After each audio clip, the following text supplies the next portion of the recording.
From the moment you hear the opening notes of that music by Gail Kubik, you know this is not a typical Hollywood cartoon. It doesn't sound like one, and you'll see in a moment it doesn't look like one either.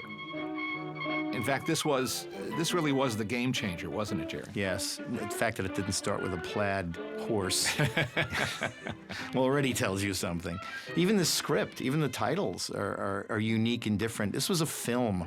And look how the outline creates, Gerald McBoing creates his mother here. Well, they're acknowledging... Then the colors follow. I'm sorry. They're acknowledging that it's a drawing, that you're watching an animated cartoon. They're letting you in on the process.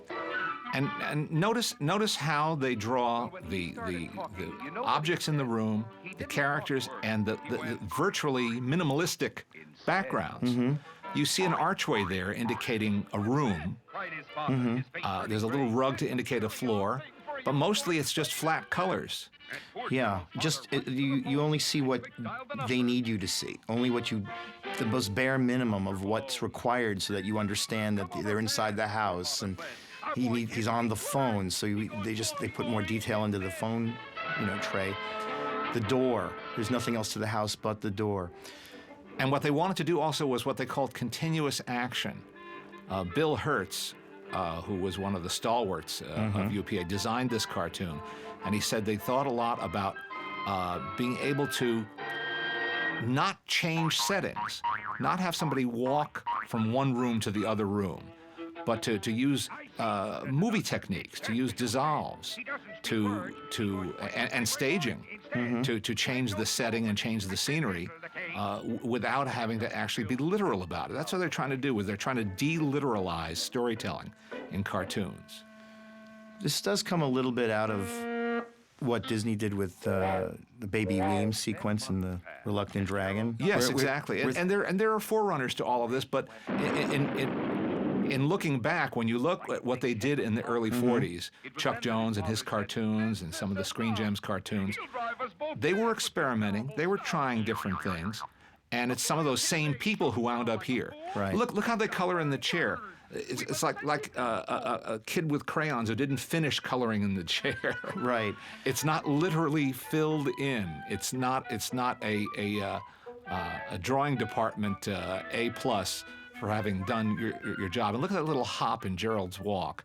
That just gives him personality. We need to mention the director, Bob Cannon, who really directed this film. He posed all these unique shots and layouts.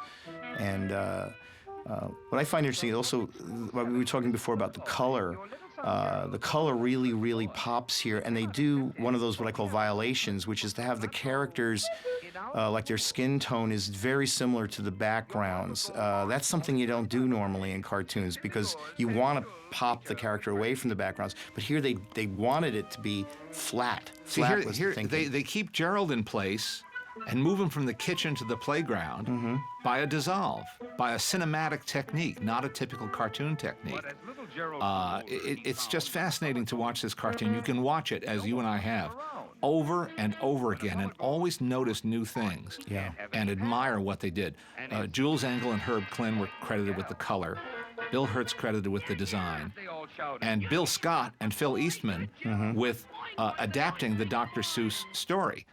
And if you hear the same story read on a Capitol record by the great Gildersleeve, the way Dr. Seuss or Ted Geisel originally wrote it, it's not exactly this. Phil Eastman and Bill Scott adapted it and made it, I think, improved it, actually, for this cartoon. Notice how the color palette is changing now, and it's getting darker because Gerald is sad.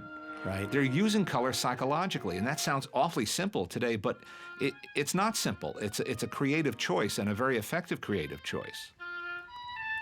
And now we're going to see the kind of shot and the kind of graphic design that really made people sit up and take notice of UPA. Why, no one else would have done a scene like this. Well, yeah, using black backgrounds and things like that. That was just not in an animated cartoon. It was too dark, literally, for what they'd considered a fun little cartoon. What's interesting is also that we talk about how visual and amazing the graphics are in this film, and that is the case. But the fact that it comes out of a record, a sound story, a story that didn't have any visuals, even though it's written by Dr. Seuss, it was never really illustrated by him.